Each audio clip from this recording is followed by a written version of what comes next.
So I'm not doing one of those intros right now because we're just gonna get straight to the point today. But I figured before I was gonna take some photography and at least show you what I'm doing now, getting shots of myself like I always normally do in my intros. So let's go ahead and talk about some more stuff inside. So many of you guys have friends that are capable of filming for you. However, they just go ahead and just point the camera and slot shaky, and sometimes it's not what you're looking for. And for some of you guys, you do have friends that actually can film for you. However, this video is more focused on the people that don't have any friends that really could help them film. So how to film yourself is the best way we're gonna go about it. And this is gonna be targeted to vlogging, B-roll, and behind the scenes.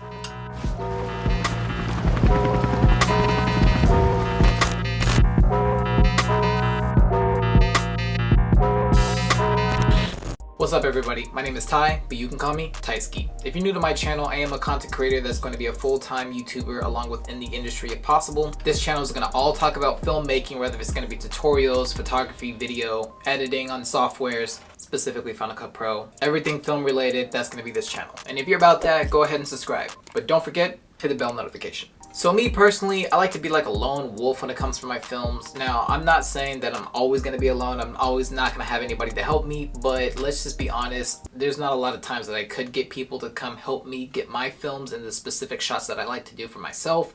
So I have to rely on myself, which is entirely fine. Don't get me wrong. There are times that I have people that help me. Shout outs to Arton, shout outs to Elijah, shout outs to Jake. I do got other filmmaker friends, but I prefer to do things on my own still, considering it'll take some time for them to get to the shots that I like, but that's for another topic. So let's talk about vlogging and how to vlog yourself. Well, this is simple. If you're using a phone, then just point the camera and hold it up towards your arm and you're set, you can start it off. Now if we're talking about a mirrorless camera or like a bigger camera itself, well, I would say definitely get a handle grip of any sort. Now if you're using a vlog camera like the ZV-1 from Sony, or even just a mirrorless camera, because why not, I definitely suggest that you have some form of a handle. So look, just saying y'all, you can literally use anything, but I just grabbed the Insta360 tripod and this can sort of work, but you want to look into something that's going to be a little bit more dedicated. This would just spin around and it's a little flimsy. Like, yeah, invest into something that's different of a handle. Maybe like a Gorilla Pod or something will be perfect, or you can just do something dedicated with a grip and try that.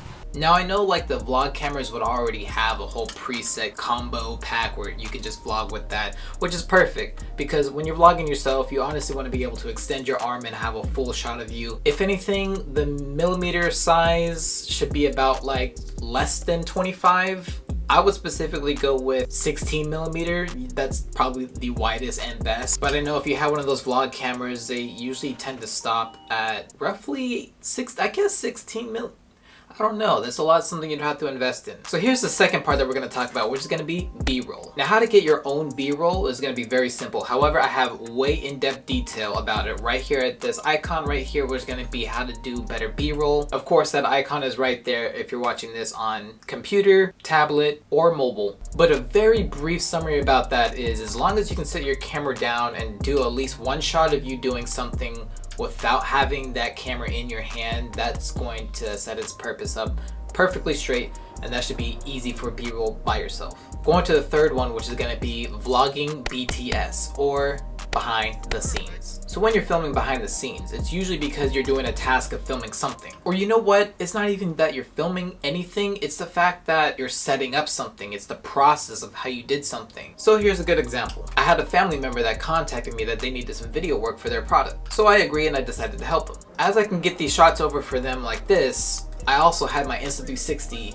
on my chest, and I got the BTS shots that I need to show what I did to get those shots. Very simple, very straight to the point. But of course, if you don't have an Insta360, there's many other ways that you can do. In order to do this, you're gonna need two things. Now, I think the first one will be as simple as it is, but the second one is very beneficial. You can have any help with this one. The first one is, if you do have two cameras, use the advantage for two cameras. Film with the camera that you're using right now, and then use your second camera to get your BTS shots of what you're filming. Now here's the second one about that where I think this is very beneficial. Because it's behind the scenes, sometimes quality is not 100% the goal. Sometimes it is, sometimes it's not. So in that case, if you want to ask a friend, hey, can you film this and put this on your Snapchat? Hey, can you go ahead and film this and put this on your IG and tag me in it? Hey, can you film this with your phone and then send me this in email or even message? And most of the time, people are capable of doing that. They can just point and shoot while you do whatever you're filming. Yeah, it's that simple. I do it all the time. I did it to like family that actually does not film. They're those type of people that would like shake the camera too much, but you know, when they're filming on a phone, they can really get the shot. Just simple as that. They don't got to do much anyway, so perfect. No offense to everyone that's like that, but if I'm just being real, you guys really help us out in that type of work. So we expect just the help, and we don't always want you to do it perfect because we respect that you can just do that for us. So if you guys made it this far, I would definitely appreciate if you guys can drop a like and comment on below of what you think about if these tips really could help you out with filming yourself. If you're new to the channel or you did like this content, subscribe and drop a like again. I do appreciate you guys make it this far, so I'm gonna give a shout out to SparkBuzz, new app platform for content creators like you and me that wants our work out there